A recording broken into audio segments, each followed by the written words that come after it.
Eh bien, bonjour à tous et à toutes. Bienvenue à ce Midi Santé consacré à l'activité physique chez les seniors. Nous avons le plaisir de recevoir Isabelle Dramé de la Fédération française d'éducation physique et de gymnastique volontaire. Isabelle, vous nous présenterez évidemment cette fédération, la manière dont elle fonctionne, la pédagogie qu'elle adapte, sa manière aussi de se structurer. Alors, l'activité physique et les seniors, vous ferez le point sur le vieillissement et sur les bienfaits de l'activité physique pour les personnes âgées.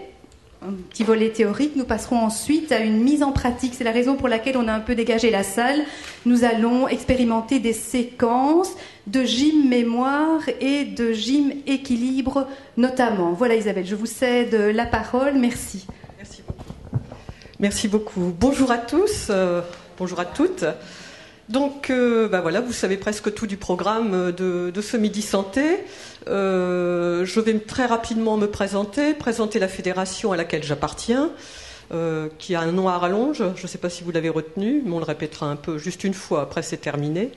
Ce que je vous propose, c'est d'aborder d'une manière très rapide l'aspect vieillissement. Qu'est-ce qui se passe quand on vieillit, en quoi ça intervient dans nos fonctions et comment on peut prévenir les effets du vieillissement au travers de l'activité physique adaptée, bien entendu. Voilà, grosso modo le programme. Ça vous convient ? Oui, oui. Très bien. Alors donc Isabelle Dramé, j'appartiens à la Fédération française d'éducation physique et de gymnastique volontaire.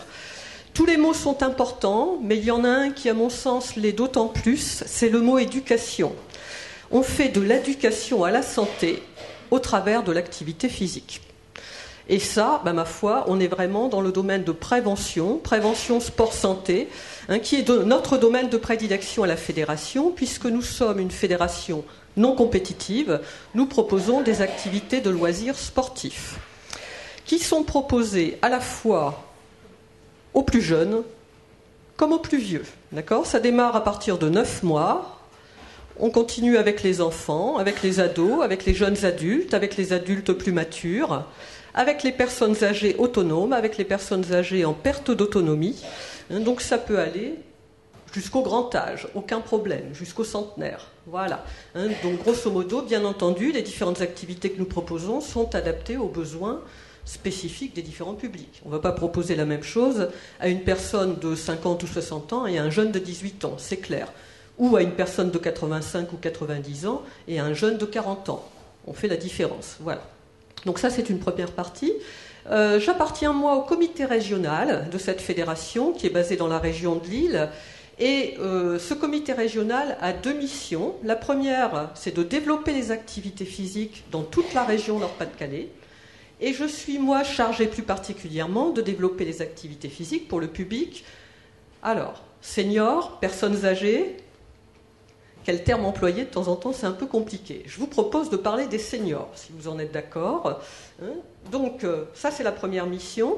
Et la deuxième mission, c'est de former des personnes au métier d'animateur. Parce que l'animateur sportif, l'éducateur sportif, c'est bien un métier, ça ne s'improvise pas. Donc, nous formons des animateurs sportifs.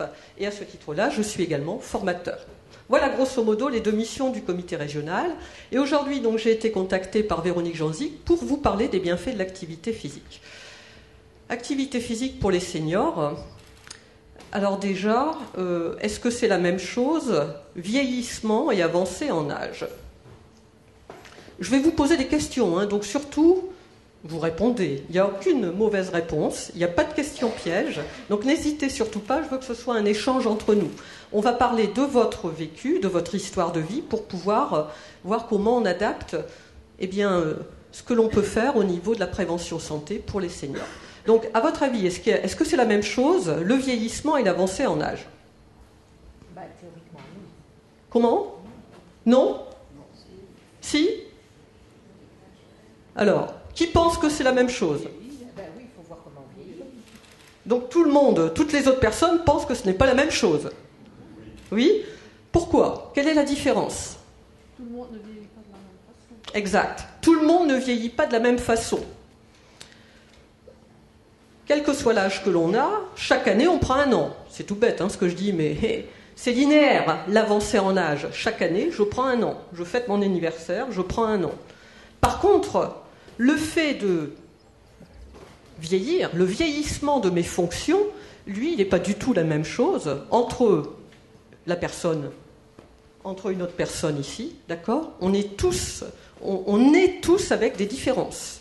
Et donc forcément, de par notre histoire de vie, de par nos éventuelles pathologies, de par notre hygiène de vie, eh bien on ne va pas forcément vieillir de la même façon. D'accord ? Donc ça déjà c'est différent et il faut en tenir compte au travers d'une séance d'activité physique qui est proposée aux seniors. D'une manière générale, et ça n'est pas vrai non plus, enfin c'est vrai pour tous les publics, on n'a pas tous les mêmes capacités.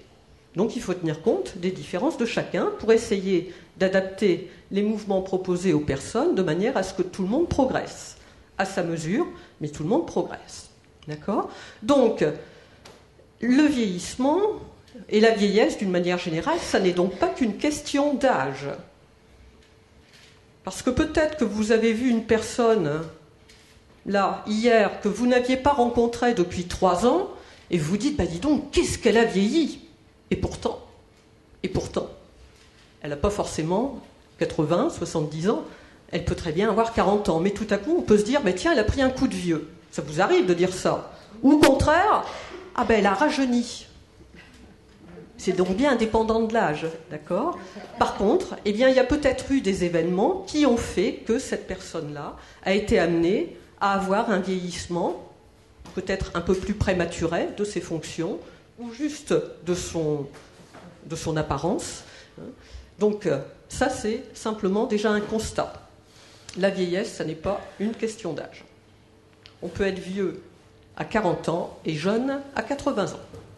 Dans la tête, ça se passe comme ça aussi. Après, dans l'adaptation des conditions physiques, ça on verra bien entendu. D'accord ? Donc voilà, globalement, une fédération qui propose des activités sur ce public senior et qui donc va essayer, parce qu'en Belgique, je suppose que c'est comme en France, on vit de plus en plus vieux, de plus en plus longtemps. Donc, autant essayer de faire en sorte que les personnes vieillissent dans les meilleures conditions possibles.